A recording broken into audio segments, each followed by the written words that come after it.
God to us is our guidance. And we know that if there's no guidance, we don't know what will happen to us.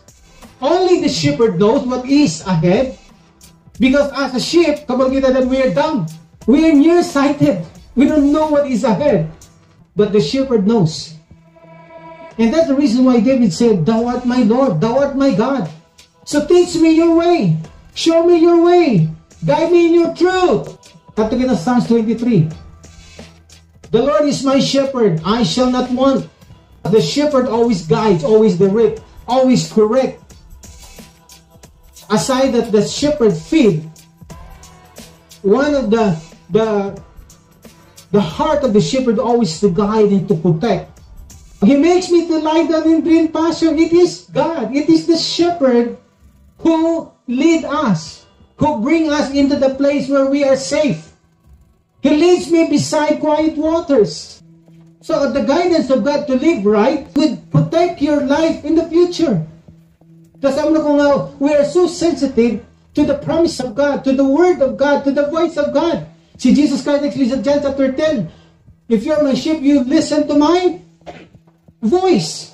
Ang guidance ni Ginoo aragid yan sa character sa isa ka shepherd.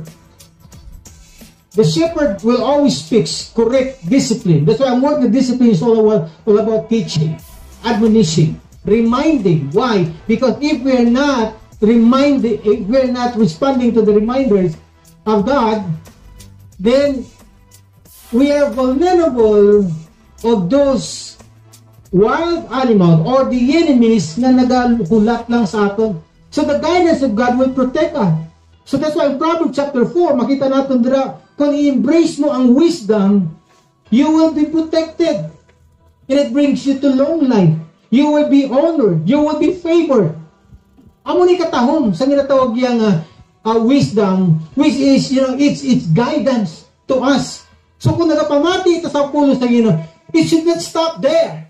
But rather, you have that resolution, you have that willingness to, I'm going to apply this, because this is how I become, I will have the wisdom.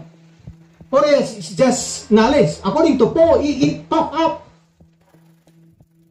Kung puro lang tayo kaalam, nabaluan tayo pulo sa Ginoo, then we're not applying that in our life, then what will happen to us? Pagdako ang aton ulo actually, maging arrogante kita, we become conceited because damo kita sa nabaluan. But when it comes to the thing that God wants us, what this reminder is all about, then